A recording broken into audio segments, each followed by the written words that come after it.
একটা কথা কি জানেন? মধ্যবিত্তের দ্বিচারিতা শেষ হওয়ার দিন দেশের অর্ধেক সমস্যা শেষ হয়ে যাবে। সেই দিন আসবে কি?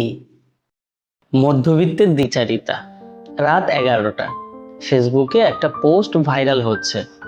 এই দেশে দুর্নীতি না করলে কিছুই হবে না, সব শেষ, ধিক্কার এই ব্যবস্থাকে।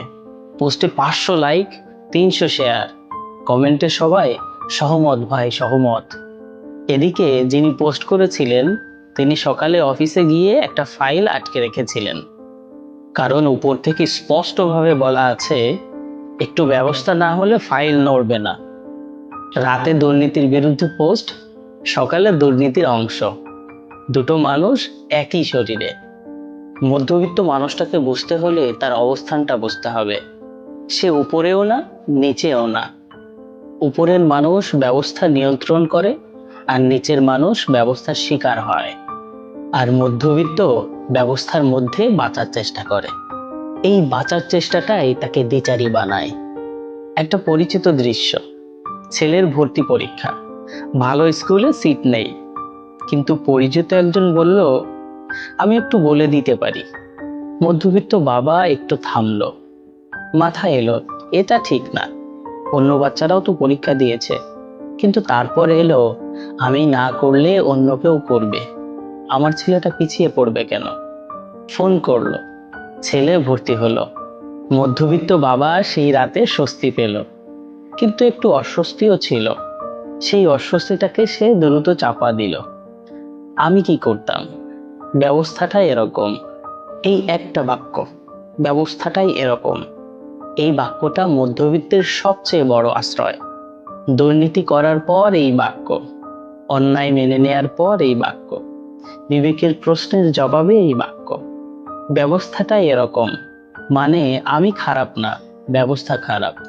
এটা সত্যি, ব্যবস্থাটা সত্যিই খারাপ, কিন্তু এই সত্যিটা দিয়ে নিজের দায়টা মুছে ফেলা যায় না।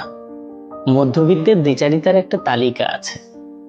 যানজটে আটকে থেকে ট্রাফিক পুলিশকে গালি দেই, কিন্তু নিজে সিগন্যাল ভাঙার সুযোগ পেলে ভাঙে। হাসপাতালে সিরিয়াল ভাঙার বিরুদ্ধে, কিন্তু পরিচিত ডাক্তার থাকলে সিরিয়াল ছাড়াই ঢুকি। সরকারি চাকরিতে ঘুষের বিরুদ্ধে, কিন্তু নিজের কাজ দ্রুত করাতে কিছু একটা দেই। এদিকে ভর্তি বাণিজ্যের বিরুদ্ধে, কিন্তু নিজের সন্তানের জন্য একটু তদবির করি। প্রতিটা ক্ষেত্রে একই যুক্তি, একটু সুবিধা নিলে কি হয়, সবাই তো নেয়, সবাই তো নেয়। এই বাক্যটা আরো ভয়ঙ্কর, কারণ এই বাক্যটা সত্যি হয়ে যায় যখন সবাই নেয়। এবং সবাই নেয় কারণ প্রত্যেকেই মনে করে যে সবাই তো নেয়। এই চক্রটা কে শুরু করেছে কেউ জানে না, কিন্তু প্রত্যেকেই এই চক্রটা চালু রাখছে। একটু গভীরে যায়, মধ্যবিত্ত কেন এই দ্বিচারিতায় পড়ে? কারণ সে একটা অসম্ভব জায়গায় দাঁড়িয়ে আছে।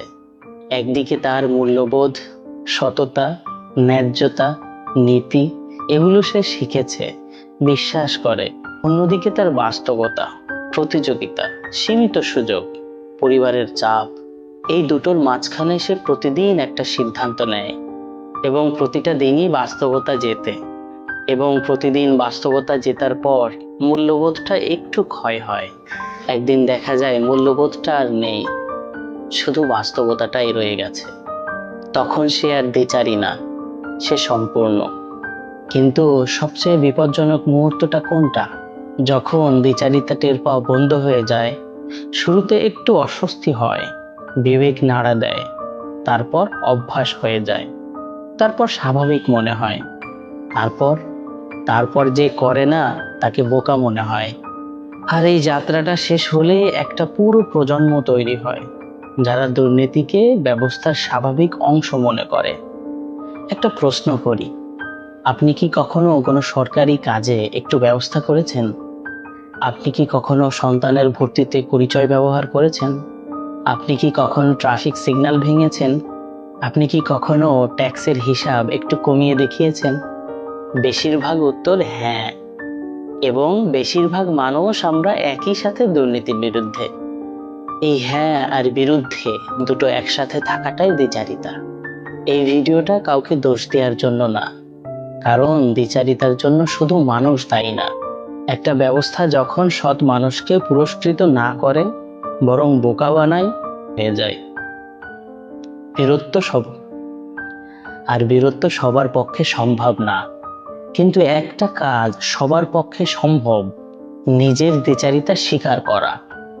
ব্যবস্থাটাই এরকম, বলে পার না পেয়ে একবার বলা, আমিও এর অংশ। এই স্বীকারোক্তিটা ছোট, কিন্তু এখান থেকেই শুরু হয়।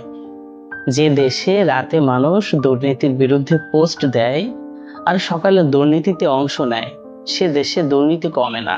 কারণ দুর্নীতি শুধু উপরে না, দুর্নীতি মাঝখানেও আছে, আমাদের মাঝখানে। আয়নার সামনে দাঁড়ানো কঠিন, কিন্তু যে আয়নার সামনে দাঁড়ায় না, পরবর্তীতে তার কথা বলার অধিকার রাখি না। একটা কথা কি জানেন? মধ্যবিত্তের দ্বিচারিতা শেষ হওয়ার দিন দেশের অর্ধেক সমস্যা শেষ হয়ে যাবে। সেই দিন আসবে কি? আসবে যেদিন আমরা ফেসবুকে পোস্ট করার আগে নিজে আয়নার সামনে দাঁড়াবো।